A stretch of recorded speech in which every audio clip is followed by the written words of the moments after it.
সম্মানিত সভাপতি, cabinet secretary সাহেব, মন্ত্রিসভার সম্মানিত সদস্য এবং উপদেষ্টাবৃন্দ, উপস্থিত সেনাবাহিনী প্রধান, নৌবাহিনী প্রধান এবং বিমান বাহিনী প্রধানগণ, উপস্থিত জনপ্রশাসনের বিভিন্ন সচিব, বিভাগীয় কমিশনার, জেলা প্রশাসকবৃন্দ এবং উপস্থিত সকল সুধীবৃন্দ, আসসালামু আলাইকুম।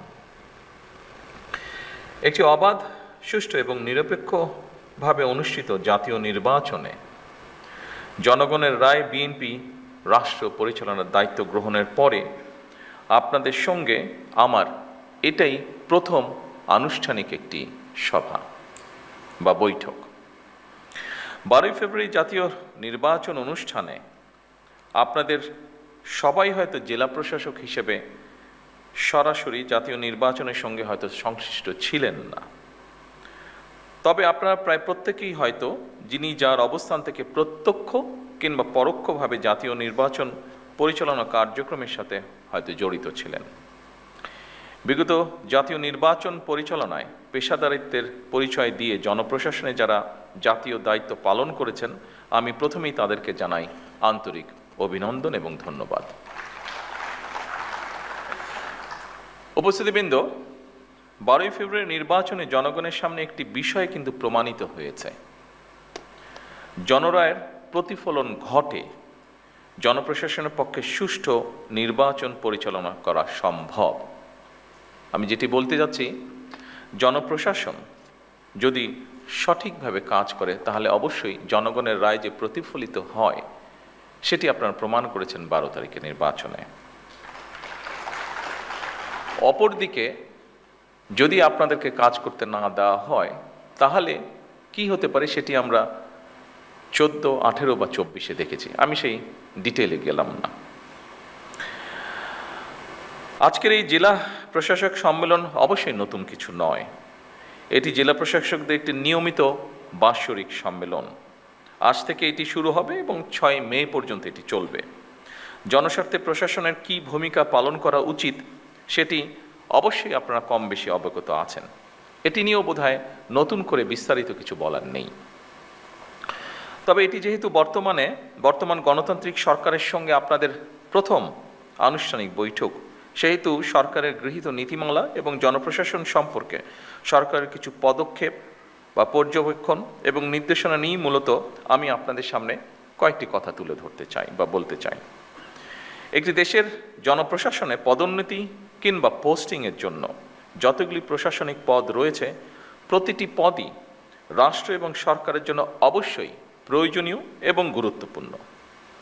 সুতরাং শুধুমাত্র পদোন্নতি কিংবা নিজেদের পছন্দের জায়গায় পোস্টিংয়ের জন্য পেশাদারিত্বের সঙ্গে আপোষ করলে সংশ্লিষ্ট কর্মকর্তারা সাময়িকভাবে হয়তো লাভবান হতে পারেন, তবে সেটি আমি ব্যক্তিগতভাবে যেটা মনে করি, তবে সেটি বা সার্বিকভাবে জনপ্রশাসনের দক্ষতা এবং নিরপেক্ষতার উপরে একটা নেতিবাচক প্রভাব ফেলে।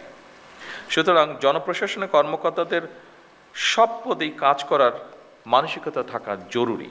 কেন জরুরি আমি এক্ষুনি আপনাদের সামনে সেটি বলবো।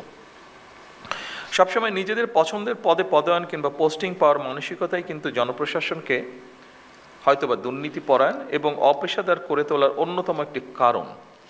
এটি আমি মনে করি এভাবে, বিষয়টিকে আমি এভাবে দেখি। আমার ধারণা এই পর্যবেক্ষণের সাথে আপনারা অনেকেই, সবাই না হলে অনেকেই বোধহয় খুব একটা দ্বিমত পোষণ করবেন না, বিশেষ করে যারা প্রফেশনাল আপনারা। সুতরাং আপনাদের প্রতি আমার বিশেষ আহ্বান থাকবে, জনপ্রশাসনের প্রতিটি পদকেই গুরুত্বপূর্ণ এবং অনিবার্য ভাবুন। দেশের যে কোনো স্থানেই যে কোনো সময় জনপ্রশাসনের যে কোনো পদে দায়িত্ব পালনের জন্য নিজেদেরকে দয়া করে মানসিকভাবে প্রস্তুত করে রাখুন। যে কারণে আমি কথাটি বলেছি সেই কারণটি হচ্ছে, দেখুন, আমরা সকলেই যদি একটি কথা মনে রাখি, সেটি হচ্ছে একটি সরকার যেরকম চিরস্থায়ী নয়, জনপ্রশাসনের কোনো পদ কারো জন্য চিরস্থায়ী নয়। এই জন্যই আমি পূর্বের কথাটি বলেছি আপনাদের সামনে। জনপ্রশাসনের যে কোনো স্তরের কর্মকর্তাগণ যদি রাষ্ট্রের প্রয়োজনে যে কোনো সময় যে কোনো পদে দেশের স্বার্থে যে কোনো স্থানে কাজ করার জন্য মানসিকভাবে প্রস্তুতি থাকেন, আমার বিশ্বাস জনপ্রশাসনে পেশাদারিত্ব গড়ে ওঠার ক্ষেত্রে এটা একটা সহায়ক ভূমিকা রাখবে। সম্মানিত সকল উপস্থিতিবৃন্দ, একটি গণতান্ত্রিক সরকার নির্বাচিত করেছে বিগত 12 তারিখের নির্বাচন সরাসরি এই দেশের জনগণ সরাসরি ভোটের মাধ্যমে। দীর্ঘদিন ধরে একটি জবাবদিহিমূলক, ন্যায়ভিত্তিক ও জনকল্যাণমুখী শাসন ব্যবস্থার প্রত্যাশা থাকা থেকে সাধারণ মানুষের আকাঙ্ক্ষার প্রতিফলন হচ্ছে বর্তমান সরকার। স্বাভাবিকভাবেই জনগণ সরকারের প্রতিটি কাজের মাধ্যমে তাদের আকাঙ্ক্ষার একটি বাস্তব প্রতিফলন দেখতে চাইবে। সরকারের নীতি ও পরিকল্পনা বাস্তবায়নের ক্ষেত্রে আপনারা, যা আগের বক্তাগণ উল্লেখ করে গেছেন তাদের বক্তব্যে, আপনারা বিশেষ করে বিভাগীয় কমিশনার এবং জেলা প্রশাসকগণই জনগণের সঙ্গে সরকারের প্রধান সেতু বন্ধন। আপনাদের সততা, কর্মদক্ষতা এবং দায়বদ্ধতার উপরে সরকারের গৃহীত কার্যক্রমের সাফল্য বলা যায় প্রায় পুরোটাই নির্ভর করে। সম্মানিত সকল উপস্থিতিবৃন্দ, দেশের বর্তমান রাজনৈতিক, অর্থনৈতিক, সামাজিক ব্যবস্থা সম্পর্কে আমার মনে হয় আপনারা ভালোভাবে অবগত আছেন।